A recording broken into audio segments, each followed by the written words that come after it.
આમાં ભેગું નહીં થાય. પૂરી કરો. અદાણી અંબાણી હાય હાય.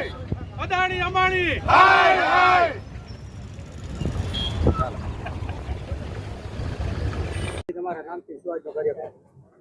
મારું નામ શૈલેષભાઈ વસોયા, ગામ અસદપુર, તાલુકો જિલ્લો જામનગર.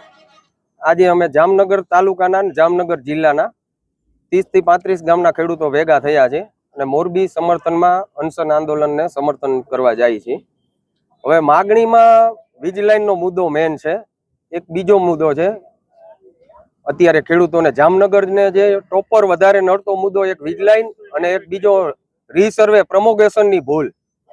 આ વીજ લાઈનો આવે છે છતાં પ્રમોગેશનની એટલી મોટી ખામી છે કે જે ખેડૂતના ખેતરોમાં પ્રમોગેશનના અવલ દવલના હિસાબે કલેક્ટરો એવી રીતના હુકમ કરી નાખે જોયા જાણ્યા વગરના કે પ્રમોગેશનનું ખેતર બીજાના કબજામાં છે, નામ બીજાને ને નોટિસ બીજાને જાય, છતાંય કલેક્ટરો હુકમો કરી દે છે અને કોઈ જાતનું તંત્ર જવાબદારી લેતી નથી. પ્રમોગેશન સુધારા માટેની ગામો ગામથી એટલી અરજીઓ કરેલી છે, એમાં કોઈ પણ જાતનું ધ્યાન દેતી નથી તંત્ર.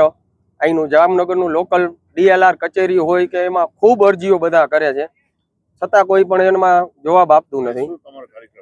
આજે કાર્યક્રમ તો મોરબીને સમર્થન જાહેર કરવા જાય છે અને આવનારા દિવસોમાં જામનગરની અંદર જો 2-4 દિવસની અંદર કાંઈ આનો તટસ્થ નિર્ણય નહીં આવે તો અમે પણ અહીંયા આંદોલન ઊભું કરવાનું, અહીંયા ઊભું કરવાના છે આંદોલન. જેમ મોરબીમાં કર્યું છે એમ જામનગર ગ્રામ્યના આખા જિલ્લાના જેટલા પ્રભાવિત ગામડા છે એના ખેડૂતો બધા અહીંયા ભેગા થઈને પ્રશ્ન બેન એક જ છે, વીજ લાઈન ની અંદર જે વળતરનો પ્રશ્ન છે, જંત્રી ભાવે જે 2011 ની જંત્રી રિવાઇઝ નથી થઈ.